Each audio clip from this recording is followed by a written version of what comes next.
इतनी शिद्दत से तुमको बनाने की कोशिश की थी, हर झेले ने तुमको मिलाने की कोशिश की थी। कामयाबी उसी को मिलती है जो मन लगाकर मेहनत करना पड़ता है। मेहनत करने के बाद का आपका 100% आपका रिझल्ट आता है। त्याच पद्धतीने आपल्याला फुलाई करिअर क्लासेस मध्ये जे दोन आपल्याला चॅप्टर झालेले आहेत, संख्या आणि संख्येचे प्रकार, आणि दुसरा एक घेतलेला प्रकार, दुसरा एक चॅप्टर घेतलेला आहे वर्ग आणि वर्गमूळ। तर आपल्याला आज आपल्याला घन आणि घनमूळ या याच्यामध्ये बेसिक लेवलचे क्लासेस घ्यायचे आहे। तर घन आणि घनमूळ या चॅप्टरला सुरुवात करताना याच्यामध्ये घन आणि घनमूळ या संख्येमधील फरक आपल्याला घ्यायचा आहे। तर घन आणि घनमूळ, तर घन कशाला म्हटलेला आहे, तर एखाद्या संख्येला 3 वेळेस जर गुणाकार केले तर येणारी संख्या ही काय, त्या संख्येचे काय घन आहे। और एग्जांपल समजा 2 ही संख्या दिली आहे, तर या 2 या संख्येचं जर घन करायचं असेल तर 2 गुणाकार 2 गुणाकार 2 असे किती आलेले आहे, 2 गुणाकार 2 4, 4 गुणाकार 2 किती आलेले आहे 8। तर या म्हणजे एखाद्या संख्येला त्या 3 वेळेस संख्येला जर गुणाकार केले तर येणारी संख्या ही त्या संख्येचा काय होईल, घन होईल। तर असे आपल्याला तुम्हाला संख्या आणि घनामध्ये जर विचार केला तर 1 ते 10 पर्यंत घन येणे आवश्यक आहे। और एग्जांपल 1 चा घन किती आहे 1, 2 चा घन, 2 ला जर 3 वेळेस गुणाकार केले तर किती 8, 3 चा जर घन करायचा असेल 3 ला जर 3 वेळेस गुणाकार केले तर किती 27, आणि 4 ला 4 चा जर घन म्हणलं तर 4 गुणाकार 4 गुणाकार 4 किती आलेला आहे 64। त्यानंतर 5 चा घन काढायचा तर 5 चा घन किती 125, 5 गुणाकार 5 गुणाकार 5 किती आलेला आहे 125। त्यानंतर 6 चा घन काढायचा, 6 चा घन किती आहे, 6 ला जर 3 वेळेस जर गुणाकार केले 6 गुणाकार 6 गुणाकार 6 किती आले 216। त्यानंतर 7 चा घन किती आहे 343, 8 चा घन किती आहे 512, त्यानंतर 9 चा घन किती आहे 729, तर 10 चा घन किती आहे 1। अशा पद्धतीने घन का म्हणजे एखाद्या संख्येला 3 वेळेस जर गुणाकार केला तर त्या संख्येचा काय तो घन आहे। आता जे पुढला जे पॉइंट आहे घनमूळ, तर घनमूळाचा जर विचार आपण केला तर या घनमूळाचा जर आपण विचार केला तर घनमूळ काढताना आपल्याला त्या संख्येचं घनमूळ काढताना आपल्याला एकक स्थानचे अंक लक्षात आले पाहिजे। तर सांगायचं एकच हेतू आहे, तर ज्यावेळेस संख्या जर 1 येत असेल किती 1, एकक स्थानचा अंक जर संख्यामध्ये जर 1 येत असेल तर त्यावेळेस घनमूळ काढताना एकक स्थानचा अंक कोणता आहे, तर घनमूळ काढताना एकक स्थानचा अंक,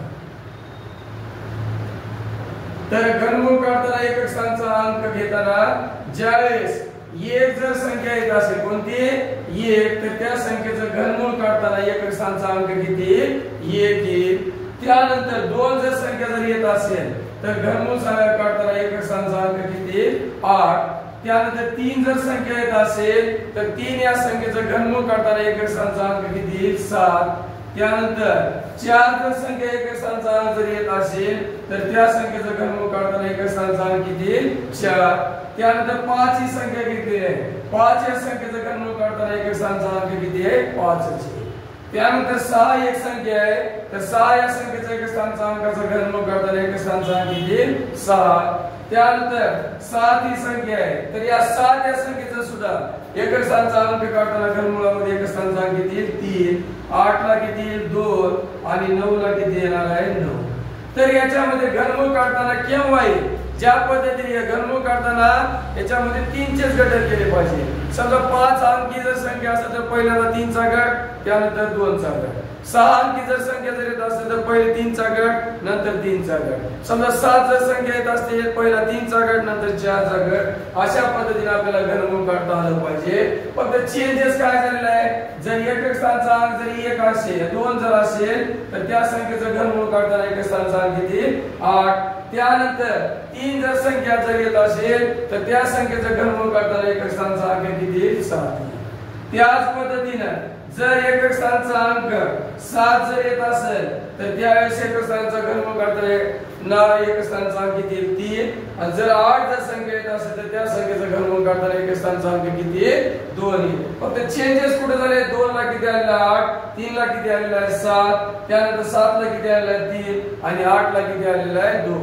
अशा पद्धतीने आपण जर उदाहरण घेतले, फॉर एक्झाम्पल जर आपल्याला 9261 या संख्येचं जर घनमूळ काढताना तर एकक स्थानचा अंक किती आहे ते पहिल्यांदा 3 चा एक गट करायचा आणि 1 चा एकक स्थानचा अंक 1 जर असेल तर घनमूळ काढताना एकक स्थानचा अंक किती 1च येईल आणि 9 च्या जवळी पूर्ण घनमूळ संख्या कोणती आहे 8 तर या 8 या संख्येचं घनमूळ किती आलेलं आहे 2 तर या संख्येचं उत्तर किती आलेलं आहे 9261 या संख्येचं जर घनमूळ काढलं तर उत्तर किती आलेलं आहे 21 आलेलं आहे त्यानंतर 2 नंबरचा आता समजा 2 अंक दिलेला आहे तर एकक स्थानचा अंक घनमूळ काढताना एकक स्थानचा अंक किती दिलेला आहे 8 दिलेला आहे फॉर एक्झाम्पल पाहून घ्या समजा 1788 संख्या दिली तर या संख्येचं जर घनमूळ काढताना या पहिल्यांदा याच्यामध्ये 3 चा एक गट नंतर 1 चा 8 ला जर एकक स्थानचा घनमूळ काढताना एकक स्थानचा अंक 8 जर येत असेल तर त्या संख्येचं घनमूळ काढताना एकक स्थानचा अंक किती 2 त्यानंतर 1 च्या जवळ पूर्ण घनमूळ संख्या किती आहे 1 तर या संख्येचं उत्तर किती आलं आहे 12 आहे त्यानंतर 3 नंबरचा जे अंक आहे 3 नंबरचा जर विचार केला फॉर एक्झाम्पल समजा 13167 ही संख्या दिली आहे तर या संख्येचा आपल्याला घनमूळ काढायचा किती घनमूळ काढताना पहिल्यांदा 167 चा एक गट आणि किती 13 चा गट तर याचा जर विचार केला तर 7 च्या जवळ 7 ला जर एकक स्थानचा अंक जर घनमूळ करताना एकक स्थानचा अंक जर 7 असेल तर ती संख्या किती 3 13 च्या जवळ पूर्ण घनमूळ संख्या किती आहे 8 तर 8 या संख्येचं घनमूळ करताना एकक स्थानचा अंक किती त्याचे 2 तर याचं उत्तर किती आलं आहे 23 आहे त्यानंतर 4 नंबरचं गणित आहे समजा 4 नंबरचं किती दिलेलं आहे 13824 ही संख्या तर या आपल्याला संख्येचं घनमूळ काढताना पहिल्यांदा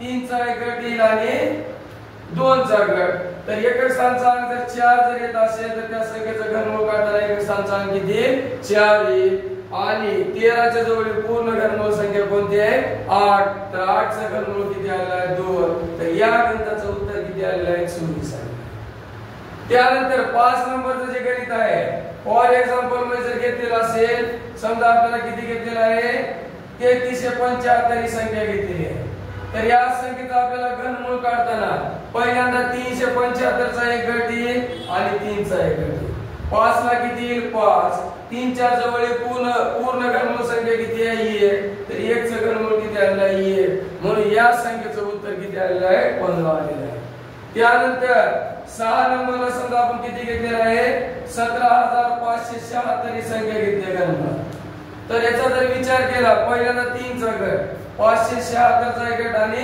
17 चा तर 6 एकक स्थानचा अंक असल्यामुळे या संख्येचं घनमूळ काढताना एकक स्थानचा अंक किती येईल 6 17 च्या जवळ पूर्ण घनमूळ संख्या किती आहे तर किती आहे 8 आहे 8 चं घनमूळ किती आहे 2 तर या संख्येचं उत्तर किती आलेलं आहे 26 आहे त्याच पद्धतीने जर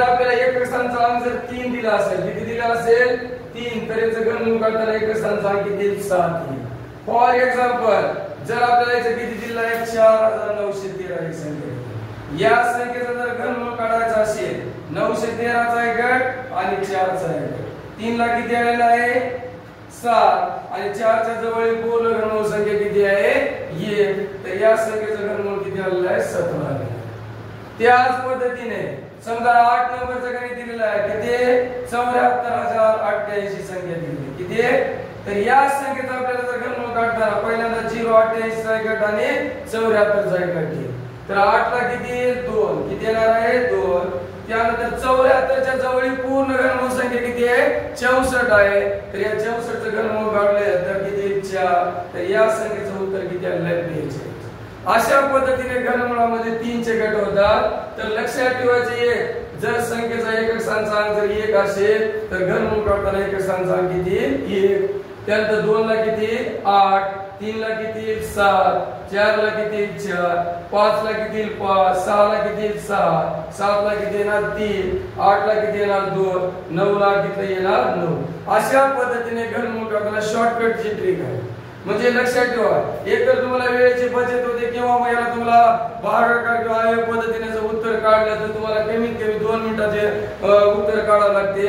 तर या गणिताचे आपल्याला उत्तर काढताना जर विचार करताना आपल्याला एकच करायचं आहे की आपल्याला त्या याचे उत्तर काढताना आपल्याला व्यवस्थितपणे अशा पद्धतीने आपल्याला काही पॉइंट मध्ये असलेले उदाहरण अशा लेवलचे घनमूळ काढताना त्याचा विचार करायचा. तर या घनमुळाचा जर विचार आपण केला तर सांगण्याचा एकच येतो, कष्ट करत राहा, 100% रिझल्ट येते. फक्त याच्यामध्ये थोडं टेक्निक आली, थोडं बेसिक लेवल आले की पुढे येणारे डीपचे क्वेश्चन 100% हाताळण्यासाठी व्यवस्थित पद्धतीने तुम्ही हाताळू शकता. तर आता याचा जर आपण जर विचार केला आपण तर आता याच्यावरले काही उदाहरण घ्यायचे. तर फॉर एक्झाम्पल किती 46,000 किती दिलेला आहे 656. या संख्येचा आपल्याला जर घनमूळ काढायचा असेल तर आता प्रत्येकामध्ये थोडेफार आपण उदाहरण घेऊन काही 5 अंकी, काही 6 अंकी, त्यानंतर काय 7 अंकी अशा उदाहरण जर घेतले आपण तर आता फॉर एक्झाम्पल 46,656 या संख्येचा आपल्याला घनमूळ काढायचं. तर याच्या घनमुळामध्ये केव्हा 3 स्वरूप राहते. पहिल्यांदा याच्यामध्ये 656 चा गट करा आणि 46. तर एकक स्थानचा अंक 6 असल्यामुळे उत्तर किती 6. 46 च्या जवळ पूर्ण घनमूळ संख्या लहान संख्या म्हणलं तर 27 आहे. किती 27. तर 27 जर आपण 64 जर घेतलं तर 46 पेक्षा मोठी संख्या होईल. म्हणून या संख्येचं उत्तर किती आलेलं आहे आपल्याला, तर आपल्याला याचं उत्तर किती आलेलं आहे 36 उत्तर आहे. त्यानंतर आपल्याला समजा 195 112 किंवा 1,95,512 ही संख्या दिली. या संख्येचा आपल्याला घनमूळ काढताना पहिल्यांदा 3 चा एक गट होईल, त्यानंतर कितीचा गट होईल 3 चा. तर या 112 असल्यामुळे 2 ला किती येणार इथे 8. तर 112 पैकी जे अंक आहे पहिला 3 चा गट किती आलेला आहे 8. त्यानंतर 195 च्या जवळ लहान पूर्ण घनमूळ संख्या कोणती 125. तर या 125 आता जर 216 जर म्हणलं तर 195 पेक्षा मोठी संख्या आहे. म्हणून या संख्येचा आपल्याला घनमूळ काढताना 125 125 चं घनमूळ काढलं तर उत्तर किती आलेलं आहे 58 आलेलं आहे. त्याच पद्धतीने समजा पॉइंट मध्ये जर संख्या असेल समजा 1.225 043 या संख्येचा आपल्याला जर घनमूळ काढायचा असेल तर आता या दशांशच्या पुढे किती अंक आहेत 6. घनमुळामध्ये कितीचे गट पडते 3 3चे. पहिला 043 त्यानंतर 225 नंतर कितीचा गट पडलेला आहे 1 चा. तर याचा जर विचार केला आपण 3 ला किती येणार 6. आता 1225 एकत्र संख्या घ्यायचं. 1225 जवळ पूर्ण घनमूळ संख्या 1000 लहान संख्या. तर या 1000 चा घनमूळ काढलं तर किती येईल 10. तर दशांश किती अंकावर येणार ज्यावेळेस 3 आणि 3 6 अंक असल्यामुळे दशांश किती अंक येणार 2 अंक सोडून द्यायचा आहे. तर या गणिताचं उत्तर किती आलेलं आहे आपल्याला 1.07 आलेलं आहे. अशा पद्धतीने जर आपल्याला घनमुळामध्ये समजा किती 4 नंबरचं उदाहरण आहे किती दिलेलं आहे 1,40,000 किंवा 498 संख्या किती दिल्या 1,40,498 संख्या दिली असेल किंवा याच्यामध्ये जर आपल्याला किती दिली असेल 928 जर संख्या दिली असेल तर या संख्येचं जर आपल्याला घनमूळ काढताना पहिल्यांदा काय करायचे 3 चा गट नंतर इथे किती 3 चा गट 8 ला किती आलेला आहे 2 त्यानंतर 140 च्या जवळ पूर्ण घनमूळ संख्या किती 125 तर या संख्येचं उत्तर किती आलेलं आहे 52 आहे. किती आलेलं आहे 52. त्यानंतर समजा याच्यामध्ये 7 अंक दिले असतील किती दिले असतील 7 ला तर याच्यामध्ये जर विचार आपण जर केला तर याच्यामध्ये 1,40,400 किंवा याच्यामध्ये जर उदाहरणामध्ये 5 अंकीचा जर उल्लेख केला असेल किंवा 7 अंकीचा जर असेल तर 14,42,000 समजा फॉर एक्झाम्पल 14,42,897 संख्या असेल तर या संख्येचा आपल्याला घनमूळ काढायचा असेल तर इथे किती 897 चा एक आणि 1442 तर 7 ला किती येणार 3 आणि 1442 च्या जवळ पूर्ण घनमूळ संख्या कोणती आहे 1331 तर या 1331 चं जर घनमूळ काढलं तर आपल्याला किती आलेलं आहे 11 आणि या संख्येचं घनमूळ किती आलेलं आहे 103. अशा पद्धतीने घन आणि घनमूळ मधला फरक आहे. तर घनमूळ काढताना आणि घन करताना घनामध्ये एकच लक्षात ठेवायचंय, एखाद्या संख्येला त्यावेळेस 3 न गुणाकार करणे म्हणजे त्या संख्येचा घन होय। आणि जर घनमूळ काढताना एक तर तुम्हाला भागाकार पद्धतीने किंवा अवयव पद्धतीने किंवा या पद्धतीने शॉर्टकट मेथड तुम्हाला उत्तर काढण्यात येणार।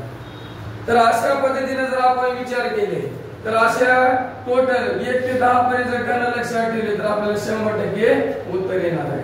आता याच्यामध्ये केव्हा केव्हा आपल्याला मिश्र अपूर्णांकामध्ये क्वेश्चन विचारू शकतो। कशामध्ये? मिश्र अपूर्णांक। तर मिश्र अपूर्णांकाचा जर विचार आपण केला तर फॉर एक्झाम्पल काय दिलेलं आहे, घनमुळात 4, त्यानंतर पूर्णांकामध्ये किती दिले 12 छेदस्थानी 125 दिले आहे।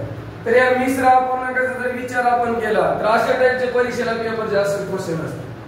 तर याचा जर आपण विचार केला तर 125 मिश्र अपूर्णांक म्हणजे पूर्णांक आणि छेदाचा जर गुणाकार केला 125 आणि 4 चा जर गुणाकार केला तर किती आलेला आहे 500। 500 मध्ये जर 12 प्लस केलं तर किती बघा 512 छेदस्थानी किती आलेला आहे 125। तर या संख्येचा जर आपल्याला घनमूळ काढायचा असेल 512 आता एक 3 अंक असल्यामुळे 2 ला किती येणार 8 आणि इथे किती छेदस्थानी किती आहे 5 125 असल्यामुळे याचं घनमूळ जर काढलं तर 5। याला जर पूर्णांक अपूर्णांक मध्ये लिहायचा असेल तर 1.3 छेदस्थानी 5 किंवा जर याला दशांश मध्ये जर उत्तर काढायचं असेल तर 5 ला कंप्लीट पूर्ण भाग जात नाही 5 चे 1 पट 5 आलेला आहे संख्या किती आहे 3 30 झाले 5 च्या 6 पट 30 आलेला आहे म्हणजे याचं उत्तर घे 1.6 किंवा 1.3 छेदस्थानी 5 याचं उत्तर येणार। अशा पद्धतीने जर तुम्हाला शॉर्टकट मेथडने उत्तर जर काढता येत असेल तर येणारे कोणती स्पर्धा परीक्षा राहो त्या भरतीमध्ये आपल्याला 100% रिझल्ट येणार आहे। सांगण्याचा एकच हेतू आहे, कष्ट असं करण्याची प्रवृत्ती पाहिजे, मित्र बी असे असाय सहवास ती तुम्हाला आयुष्यभर तुम्हाला साथ सोडणार नाही। म्हणजे आणि स्वार्थ जर याच्यामध्ये असेल स्पर्धा परीक्षेमध्ये स्वार्थ महत्व नाही तर स्पर्धा परीक्षेमध्ये तुम्हाला क्वालिटी आली की क्वांटिटी आपोआप। तर क्वालिटी टिकवायच्यासाठी जर असेल तर तुम्हाला त्याच्यामध्ये नॉलेजचा भर केला पाहिजे। तर सांगण्याचा हेतू जब तक तुम्हारे कैसा रहता है मालूम है कि लाइफ में स्ट्रगल तो करते हैं लेकिन सबसे बड़ा आदमी कौन रहता है तो किसी के पास धन रहता है, किसी के पास क्या रहता है बहुत धन रहता है लेकिन जिसके पास नॉलेज रहता है वो इस लाइफ में सक्सेस हो जाता है। त्याच्यासाठी कष्ट करण्याची प्रवृत्ती दिल्यानंतर 100% आपल्याला रिझल्ट येईल। तर अशा पद्धतीचे उदाहरण आपण सोडवले तर 100% आपल्याला या ह्याच्यामध्ये रिझल्ट येणार आहे। आता काही क्वेश्चन आपल्याला जे असे आहेत की जमलिंग करून सोडते तर त्या बाहेरच्या क्वेश्चनचा फॉर एक्झाम्पल जर उदाहरण जर घ्यायचं असेल तर आपल्याला काय दिलेलं आहे समजा घनमुळामध्ये 0.0 किती दिलेला आहे 64 दिलेला आहे समजा घनमुळामध्ये। तर आता याचा जर विचार केला तर आपल्याला याच्यामध्ये पुढे कितीचे गट आहे 3 चे इथे 4 64 झाल्यावर एक स्थानाचा किती आहे 4 म्हणजे याचं उत्तर किती येणार 0.4।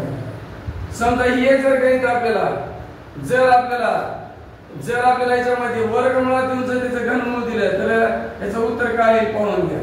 तर याच्यामध्ये समजा 0.000064 संख्या दिली तर या संख्येचा आपल्याला वर्गमूळ दिलेला आहे, नंतर या संख्येचा आपल्याला घनमूळ करायचं। तर वर्गमुळात कितीचे गट असते 2 चे 64 चा एक गट 0 चा 2 चा गट आणि 0 चा इथे किती आला 0 तर इथे किती आला 4 ला किती येणार 4 आता वर्गमुळाचा विचार केला तर 4 जर संख्या जर असेल तर एक स्थानाचा 2 किंवा 8 तर याच्यामध्ये करेक्ट उत्तर किती येणार याच्यामध्ये 2 चे गट असल्यामुळे 0.008 आणि एक घनमूळ राहणार। मग नंतर घनमुळामध्ये कितीचे गट राहणार 3 चे तर 0.008 जे असेल तर या संख्येचं जर आपण घनमूळ काढलं तर या संख्येचं उत्तर किती आलेलं आहे 0.2 आलेलं। अशा पद्धतीने या पद्धतीने म्हणजे सारे असे जमलिंग करायचे क्वेश्चन पहिल्यांदा तुम्ही काय करा डायरेक्ट घनमूळ काढा। तर घनमूळ न काढायच्या मध्ये पहिल्यांदा वर्गमूळ चिन्ह असल्यामुळे केव्हाच्या वेळेस इथं केव्हा 2 चं रूप राहते तसे तुम्हाला त्याचे उत्तर काढता आले पाहिजेत आणि 100% रिझल्ट जर आणायचा असेल तर अशा टाईपचे क्वेश्चन आलेच पाहिजे तरच तुम्हाला याच्यामध्ये क्वेश्चनचा तुम्हाला काय होईल म्हणजे याचा विचार होईल आणि 100% तुम्हाला ज्या वेळेस पेपर दिसतात ते अशा टाईपच्या क्वेश्चनचा तुम्हाला 100% रिझल्ट येण्यासाठी महत्त्वपूर्ण आहे। अशाच पद्धतीने एखादी डीपचा जर क्वेश्चन जर येत असेल, फॉर एक्झाम्पल पाहून घ्या, समजा 1372 ही संख्या दिली आहे घनमुळात, त्यानंतर याच्यामध्ये गुणाकार चिन्ह दिलेलं आहे, त्यानंतर घनमुळात दिलेलं आहे 1458 ही संख्या दिली आहे, आणि छेदस्थानी काय दिले आहे, घनमुळात 343 ही संख्या दिली आहे। आता जर विचार केला आपण तर 1372 ही पूर्ण घनमूळ संख्या नाही आणि 1458 सुद्धा घनमूळ संख्या नाही, परंतु छेदस्थानी 343 ही पूर्ण घनमूळ संख्या आहे। जर याचं उत्तर जर आपल्याला काढायचं असेल तर त्यावेळेस काय करायचं, प्रत्येकाचं घनमूळ चिन्ह असल्यामुळे सगळ्याला टोटल काय करायचं, घनमूळ संख्या म्हणायची। 1372 गुणाकार किती आलेला आहे, 1458, छेदस्थानी किती आलेला आहे, 343। आता 343 या संख्येत त्या 7 चा घन किती आहे, 343, म्हणजे हे 7 च्या पटी संख्या आहे। आता जर विचार केला तर 7 च्या पटीमध्ये ही संख्या सुद्धा आहे, तर आपल्याला काय करायचं, 7 न भागायचं, 7 च्या 4 पट 28 आलेला आहे, राहणारी संख्या किती आहे, 6, 7 च्या 9 पट 63 आलेला आहे। त्यानंतर इथे 7 1 7 आलेला आहे, राहणारी संख्या किती आहे, 5, 57 आलेला आहे, किती 57। तर 7 1 7 उरले किती बेटा, 6, 67 झालेले आहे, तर 7 च्या 9 पट किती आले, 63, राहणारी संख्या किती आहे, 4, तर 7 च्या 6 पट 42। आता 49 आणि 96 या संख्या कितीच्या पटीत आहे, 7 च्या 7 च्या 7 पट 49 आलेला आहे, 7 च्या 2 पट 14 उरले किती 5, 7 च्या 8 पट 56, 7 च्या 4 पट किती आलेला आहे, 28 आलेला आहे। तर घनमुळामध्ये काय राहिलेचं, तर 4 गुणाकार किती आलेला आहे, 1458 संख्या आहे। तर या 1458 आणि 4 चं जर घनमूळ काढलं तर या संख्येचं आपल्याला काय आहे, 5832 हे घनमूळ संख्या आहे। तर या 5832 चं घनमूळ निघत आहे, तर या टाइपचे 832 आणि 5 या गट पाडायचे, 2 ला किती आहे, 8, 5 च्या जवळ पूर्ण घनमूळ लहान संख्या कोणती आहे, 1 आहे, तर 1 चं घनमूळ किती आहे, 1, तर याचं किती आलं, 18 हे उत्तर आले। अशा टाइपचे डीपचे जर क्वेश्चन आले तर 100% तुमचा रिझल्ट येणार। सांगायचा तुम्हाला वाटतंय का याच्यामध्ये या गणितामध्ये एक डीपच्या क्वेश्चन मध्ये आहे, तर पण आता 1372 आणि 1458 कोणती पूर्ण घनमूळ संख्या आहे, तर त्यावेळेस काय छेदस्थानी 343, परंतु काय करायचं, प्रत्येकाचं घनमूळ चिन्ह असल्यामुळे आपल्याला काय त्याच्यामध्ये व्यवस्थित पद्धतीने जर एकत्र घनमूळ केल्यानंतर त्या 7 च्या पटी संख्या येतात आणि हे सर्व कडून नंतर शेवटला उत्तर किती आलेलं आहे, 5832 आलेलं आहे, आणि याचं घनमूळ किती आलेलं आहे, आणि घनमूळ जर काढलं तर 18 असे आलेलं आहे। म्हणजे सांगण्याचा हेतू एकच आहे, कष्टाविना फळ नाही। ज्यापर्यंत तुम्ही स्पर्धा परीक्षामध्ये तुमचे जर स्टडी जर ठेवले, नित्य नियमित टाळल्या, तर येणाऱ्या भरतीमध्ये कोणती भरती असेल, कोणत्याही भरतीला, आज कोणती महाराष्ट्र शासनाची भरती राहो किंवा सेंट्रल गव्हर्नमेंटच्या केंद्र शासनाच्या भरतीला, त्याला तुम्हाला समय सूचिता म्हणजे काहीतरी वेळ दिला पाहिजे। वेळ दिला तर येणाऱ्या भरतीमध्ये, आणि डॉक्टर भारताचे जे माजी राष्ट्रपती होते डॉक्टर APJ अब्दुल कलाम, त्यांचं एक वाक्य लाईफ मध्ये, जीवनामध्ये एंड म्हणजे शेवट नाही, तर एफर्ट नेव्हर डाईज, जीवनाचा अंतिम श्वास आहे त्यापर्यंत तुम्हाला काय करायचे, जीवनामध्ये सक्सेस होण्यासाठी प्रयत्न करत आहे। केव्हाही तुम्हाला प्रयत्नाने माणूस कधी संपत नाही, ज्यावेळेस तुम्हाला ज्यावेळेस अपयशाने माणूस केव्हा संपणार नाही, ज्यावेळेस तुमचे प्रयत्न संपते त्यावेळेस तुमचं आयुष्य संपणार आहे। तुम्ही कष्ट करत राहा, 100% तुमचा रिझल्ट येणार आहे। त्या पद्धतीने तर ही एक जे घन आणि घनमूळ चॅप्टर जे आहे ते एक शॉर्टकट मेथड मध्ये, म्हणजे याचा सहसंबंध विचारतो वर्गाशी संबंधित वर्गमूळ।